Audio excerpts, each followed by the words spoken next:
आपको ज्येष्ठ मास की गणेश चतुर्थी की व्रत कहानी सुनाने जा रही हूँ।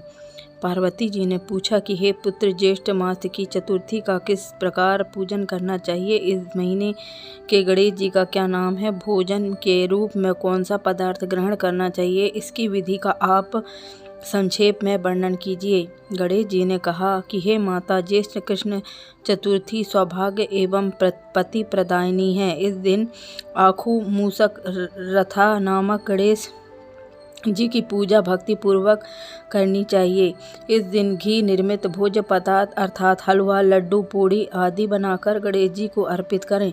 ब्राह्मण भोजन के पश्चात स्वयं भोजन करें। हे माता, इससे संबंधित पूर्वकालीन इतिहास का मैं वर्णन कर रहा हूँ।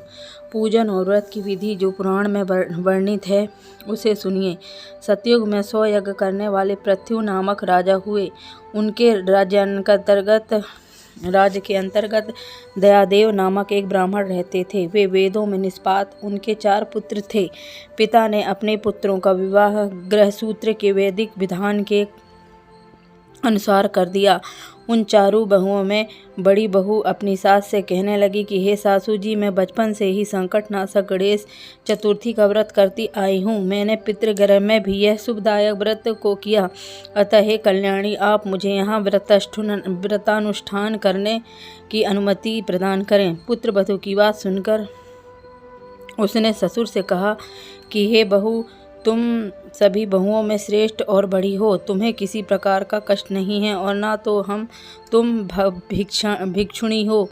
ऐसी स्थिति में तुम किस लिए व्रत करना चाहती हो? हे सौभाग्यशाली, अभी तुम्हारा समय उपभोग करने का है।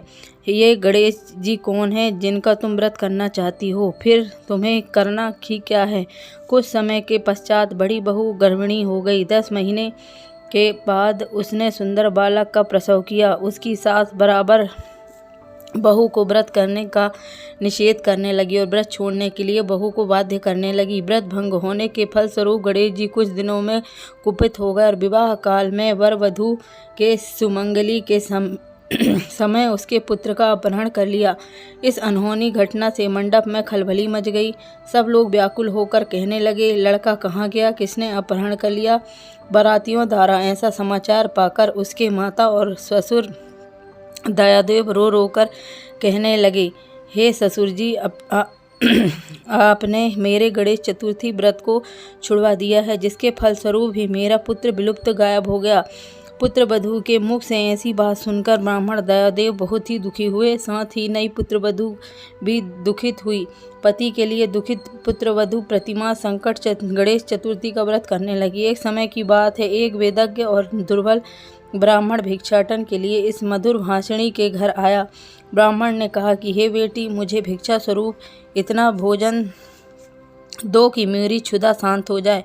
उस ब्राह्मण की बात सुनकर उस धर्मपरायण कन्या ने उस ब्राह्मण को विधिवत पूजन किया। भक्तिपूर्वक भोजन कराने के बाद उसने ब्राह्मण को वस्त्र आदि दिए। कन्या की सेवा से संतुष्ट होकर ब्राह्मण कहने लगे कि हे कल्याणी, हम तुम पर प्रसन्न हैं। तुम अपनी इच्छा के अनुकूल मुझसे वरदान प्राप्त कर सकती हो।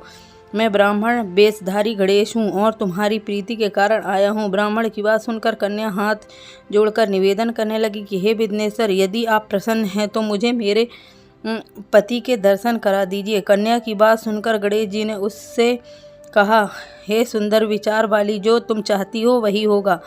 तुम्हारा पति शीघ्र ही आएगा। कन्या को इस प्रकार का वरदान देकर गणेश जी अंतर्निहित हो गए।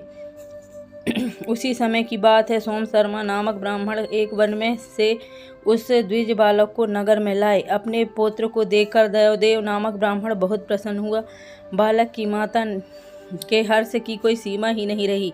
साथ ही संपूर्ण नगरवासी भी प्रमुदित हुए। बालक की माता ने पुत्र को छाती से लगा लिया और कहने लगे, गणेश जी के प्रसाद से ही मैंने खोए हुए पुत्र को प्राप्त किया। उसे नए वस्त्राभूषणों से अलंकृत किया। दयादेव तो बारंबार सोम शर्मा को प्रणाम करने लगे। हे द्विराज, आपकी कृपा से मैंने खोए हुए पुत्र को प्राप्त किया।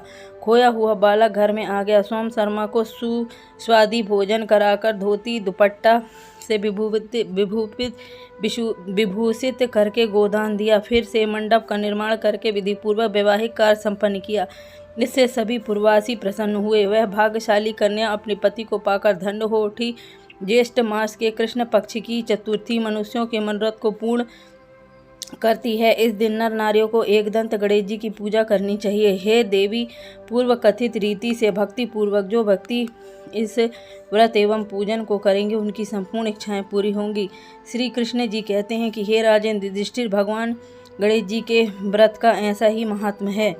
हे महाराज, अपने शत्रुओं के विनाशार्थ आप भी इस व्रत को अवश्य कीजिए। बोलिए श्री गणेश भगवान की जय। अगर आपको मेरी कहानी पसंद आई हो तो प्लीज़ लाइक करें, शेयर करें और सब्सक्राइब